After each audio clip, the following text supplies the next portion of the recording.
Wamonyoro is not in control. He's, for himself, is preparing for any eventuality. And he is not prepared for a loss. Yeah. And if there's a loss, prepare for an emergency.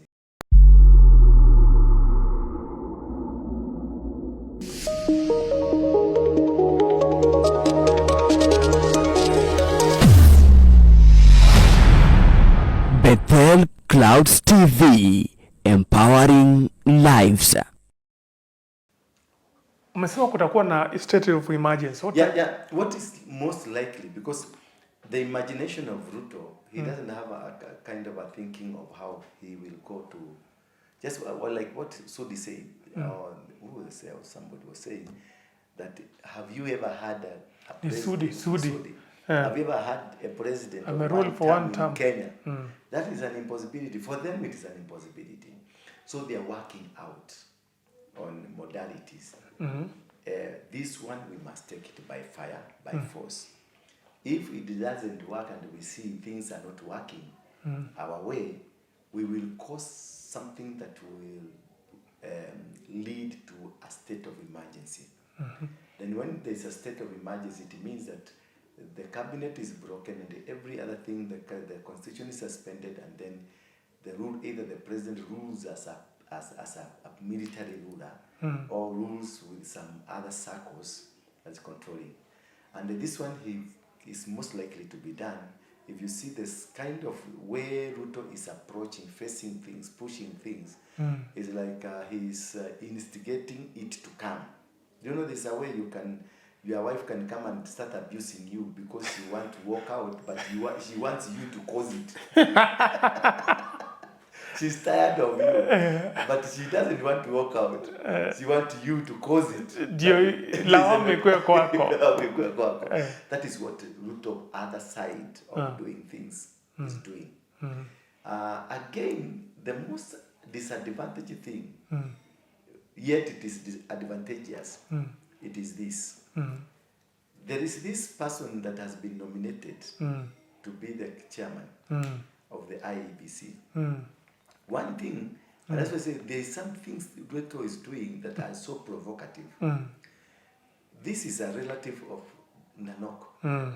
Nanok was previously governor for Turkana. And this guy worked for Nanok. Therefore, if you look at it, State House has a hand over this guy who was nominated. They could have nominated Nyachai. But it couldn't work. So Nyachai cannot be. Why not Nyachai? Nyachai is not a strategist. This guy with Nanok, this Turkana guy, is a strategist. Yeah, he's a planner. He's somebody who can make things work. Nyachai is more of political. He's aloof. He can make a lot of blunders because he will be trying to justify something. And when you try to justify something, and Nyachai is a strong man. The heart is a little bit hard to bend. You look at what his father used to be, he has some characteristics, and somehow they feared him for that. They would rather give him a seat as a commissioner, but not as a chair.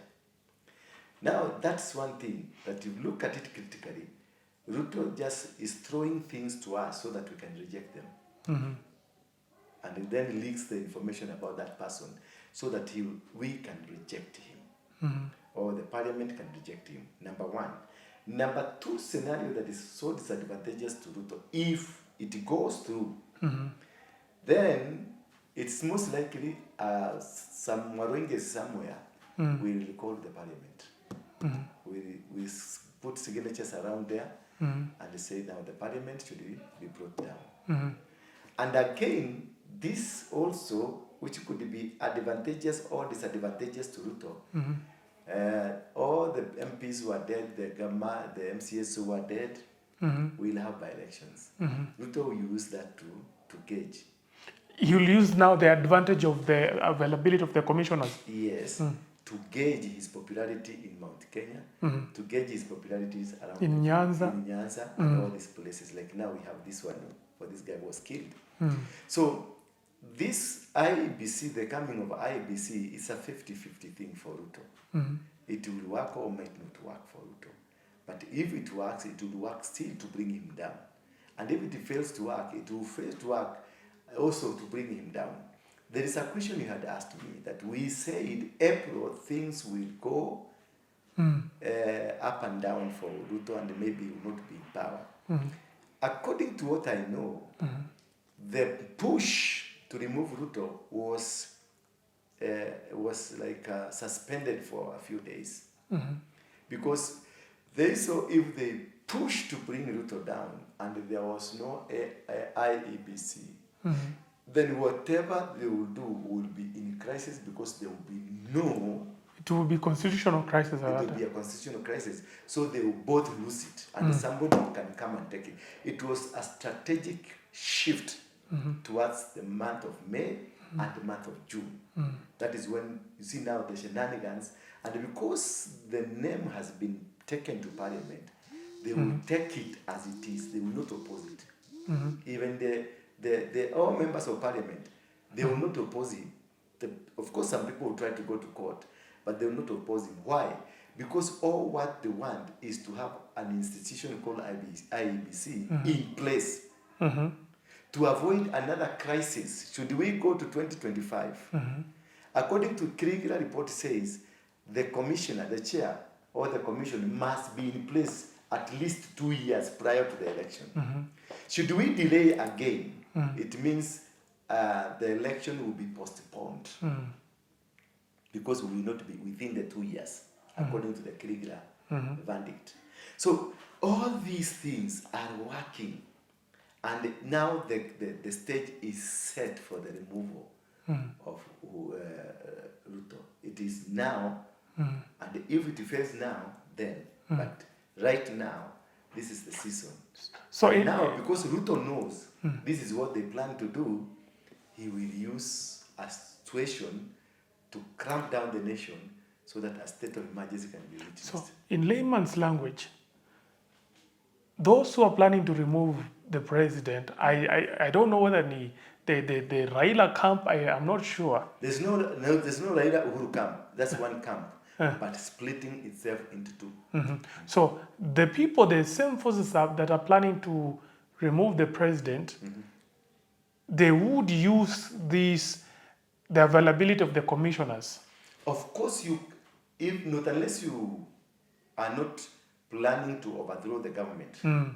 You want to do it constitutionally. Legal constitutional way. You must wait until the commission is there. Once the commissioners are put in office, the leader will be out of the government. Once they are put in the office and they are running, they will now push to bring him down. Because they don't want to be seen like they overthrew the government. And because if they pushed it in that direction and there was no commission, RUTO would be justified to use the army to cause a state of emergency. Because he is called to protect the constitution. And that's part of it, to protect the constitution against anybody who can intrude when this body is not existing. Because you cannot call for a referendum if this body is not here. You cannot call like now what Gachagua happened to Gachagua. It was illegal because this body was not there. Because when Kindiki was given the deputy president, it is this commission that should have okayed him. And they should have not been a member of parliament. Was he a member of parliament? Kindiki. No. Yeah. He should not have been in a position that he was for about 2 months or 6 months. Is it 6 months? 6 months. So he is in office illegally. If the constitution was to be followed properly, he was in office illegally. There is no justification from the IBC. There is no justification from all the signatures and all the requirement that was required for him to become a deputy president. Nothing was followed. So when Akina Uhuru access, Matiang'i access, and these other people access, discovered that we don't have an IEBC, they slowed the move. That is why April failed. But now, May will work for them as they will push. By next week, you shall be having a commission in place. A new commission. A new commission in place. Now, just to rewind back, you have said that once this commission is in place, perhaps the president might use it to test voters. Yeah, his popularity. How is he planning to use it? He's planning to, like now we have the Embu guy. Ruko. Geoffrey. They are going to bring in a strong candidate and see whether he can win the elections in the wave that it is. Then this other team will push for their candidate that they start winning election, who will be the firstborn of that other coalition, or the Matiang'i coalition. That could be the firstborn. Of course, the other Nyanza, the ODM guy will win. Whoever that is going to be nominated will make it. Yeah, will make it. But in this place, Mount Kenya, where we have vacancy, it is a test for RUTO. President Ruto's popularity in Mount Kenya. Yes. So if he wins, he might have hopes. If he wins, it means that he's in charge, he's controlling. Wamunyoro is not in control. That is where now Wamunyoro will camp. Right now, he's camping, and you see most of the delegates that are going to Wamunyoro, they are from there. He's mobilizing, he's doing his DO kind of activities. You know him, he was a DO. This is now you will see his DO. Day the 18th, May 2025, I received intelligence reports that President William Ruto had ordered that I be dealt with once and for all. And since the goons sponsored by the state on several occasions had failed, police and other state security agencies had to come in. At about 11 a.m., same Sunday, 18th May 2025, this information was communicated to the Inspector General of Police, the Director General of the National Intelligence Service, and the Director of Criminal Investigations by the CS Interior Kipchumba Murkomen, and consequently, a killer squad composed of 101 lethal and dreaded officers from the administration police and seconded to the National Intelligence Service, accompanied by officers from the DCI, the Anti-Terrorism Police Unit, the General Service Unit, and the regular police were deployed. This killer squad have been carrying out extrajudicial killings and abductions. Yesterday, they were mobilized and cordoned off and blocked all exits from Gatanga constituency. This squad was armed to the teeth and hooded and with masks to conceal their identity because of the heinous acts they wanted to commit on us. This is despite that there are existing guidelines from the High Court that officers should be in uniform and not conceal their identity. At about 2:30 p.m., we received further intelligence from the deployed patriotic officers who are not in agreement with the information that they had clear instructions to plant arms and weapons in our convoy to provide evidence to arrest us and get evidence that they could charge us with in court. After about 30 minutes, the killer squad was joined by their counterparts who are highly trained in the use of biological weapons. Their instructions were to poison me through inhaled chemicals that would paralyze my brain within 3 months. This was the intent and the purpose of the whole operation. My team and I sought alternative routes as guided by the deployed security personnel, majority of whom are our supporters and opposed to what is going on. We have credible information that President Ruto has directed that my private security personnel be disarmed and be targeted for withdrawal of their licenses so that they can leave me vulnerable to allow room for goons to attack and possibly eliminate me. President William Ruto has expressed ungovernable anger that the state-sponsored goons are being overpowered by my private security personnel who are licensed gun holders. President Ruto is furious that the people of Kenya have not forgotten about the Kiambaa church massacre, where children and women were tortured in the 2007 and /8 post-election violence, and is unhappy that I keep on reminding the people of Kenya of the heinous act. I want to say that although Kenyans forgive each other, they cannot forget this, and there is nothing the president can do about it. The president was also utterly livid that I exposed his grabbing of 5-acre piece of land inside Gong Forest, where he intends to put a private hotel. About my statement on post-election violence, this was a precautionary statement and not incitement. It is based on historical facts and past electoral experiences of 1992, 1997 and 2007 controversial elections, that we must have a free and fair election in 2027. It is my civic duty as a leader to remind IEBC, all agencies and institutions charged with election management, that they must deliver free, fair, verifiable and credible election. I have heard the CS Interior and other pretenders to the throne claim that they will not allow political violence. I urge them to walk the talk. Since November 2024, political violence of great magnitude has been meted on me, my family and my supporters. Not a single case has been prosecuted. For instance, on 28th November 2024, at a solemn funeral service in Limuru, Kiambu County, I was attacked by organized criminal gangs and a police escort.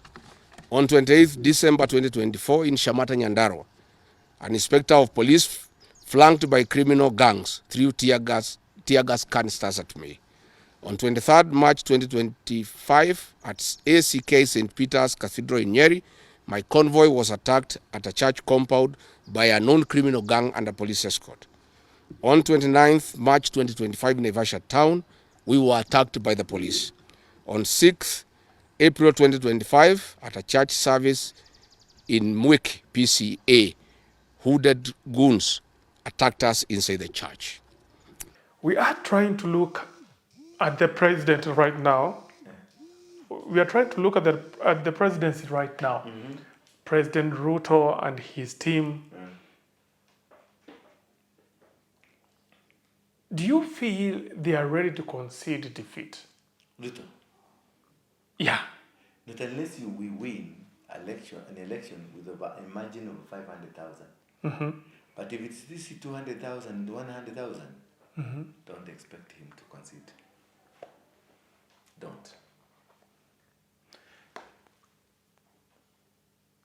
The same thing that happened during the 2022 election. Yes. If, let's say, the leader is above, the president for about a margin of 200,000, how would he make sure that America recovers our votes? No, all what is to bring the disparity and they say this is too short to call. Mm-hmm.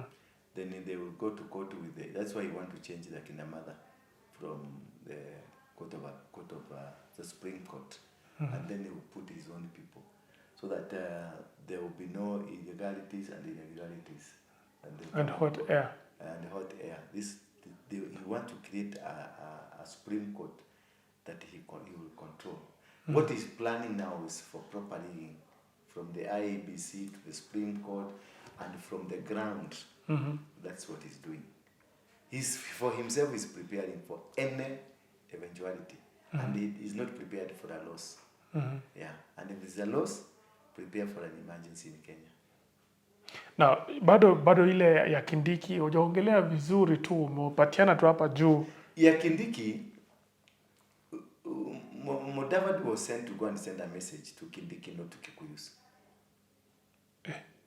He was sending a message to Kindiki that don't wait. You're not going to be on the ballot box. That was a clear message, a clean message to Kindiki that you are not going to be a running mate.